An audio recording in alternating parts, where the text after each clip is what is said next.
Good morning students. आज हम भाषा के बारे में बात करेंगे। भाषा किसे कहते हैं और भाषा के रूप कितने हैं। तो आइए चर्चा करते हैं भाषा के बारे में। मनुष्य एक सामाजिक प्राणी है।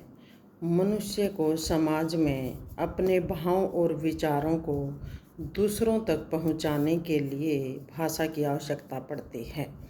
मनुष्य के भाव और विचार ध्वनियों के माध्यम से दूसरों तक पहुंचते हैं और मनुष्य कुछ इसके लिए ध्वनियों का उच्चारण करता है जिन्हें सुनकर सुनने वाला श्रोता, बोलने वाला वक्ता के विचारों या भाव को ग्रहण कर सके। कभी कभी यह कार्य हम संकेतों, चिन्हों या अस्पष्ट ध्वनियों या इशारों के द्वारा भी हम इसका प्रयोग करते हैं। भाषा संस्कृत का शब्द है, तत्सम शब्द है। भाष शब्द धातु से बना है जिसका अर्थ होता है व्यक्त, वाणी या बोलना। भाषा की ध्वनियाँ अर्थपूर्ण शब्दों का निर्माण करती हैं।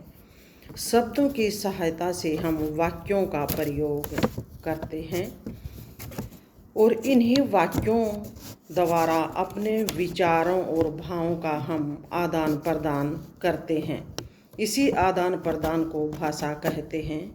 भाषा के द्वारा ही हम एक दूसरे के विचारों को जान भी सकते हैं, सुन भी सकते हैं और अपने विचार दूसरों को समझा भी सकते हैं।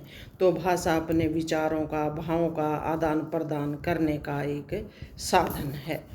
जिस भाषा का हम प्रयोग करते हैं उसमें अर्थ होता है, वह सार्थक होती है।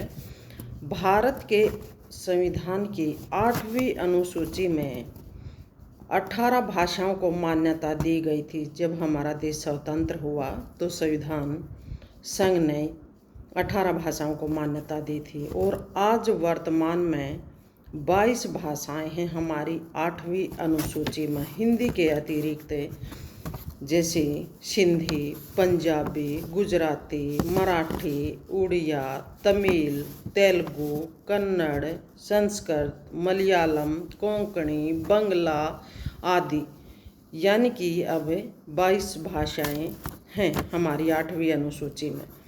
भाषा के 2 रूप होते हैं, मौखिक और लिखित। मौखिक रूप को कथित भाषा भी कहते हैं। जो बातें या जो भाव या जो विचार हम बोलकर दूसरों के सामने प्रकट करते हैं और दूसरों के विचार सुनते हैं तो वह भाषा का मौखिक रूप होता है। दूसरा रूप है लिखित रूप।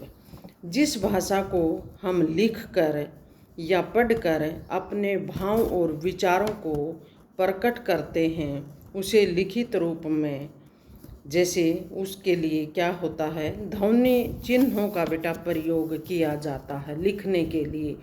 यह स्थायी रूप होता है। भाषा का जो लिखित रूप है वो स्थायी होता है और मौखिक रूप जो है वो अस्थायी होता है। तो इस तरह से भाषा के 2 रूप होते हैं। तो आगे हम फिर इसकी लिपि के बारे में जानकारी देंगे। तो ये सुनना बेटा कि भाषा के कितने रूप होते हैं और भाषा किसे कहते हैं। तो भाषा क्या है ये हमने जाना आज कि भाषा जो है भाव और विचारों का आदान प्रदान करने का साधन है और भाषा के रूप 2 होते हैं, मौखिक और लिखित। और जो भाषा शब्द है यह संस्कृत का शब्द है, तत्सम शब्द है।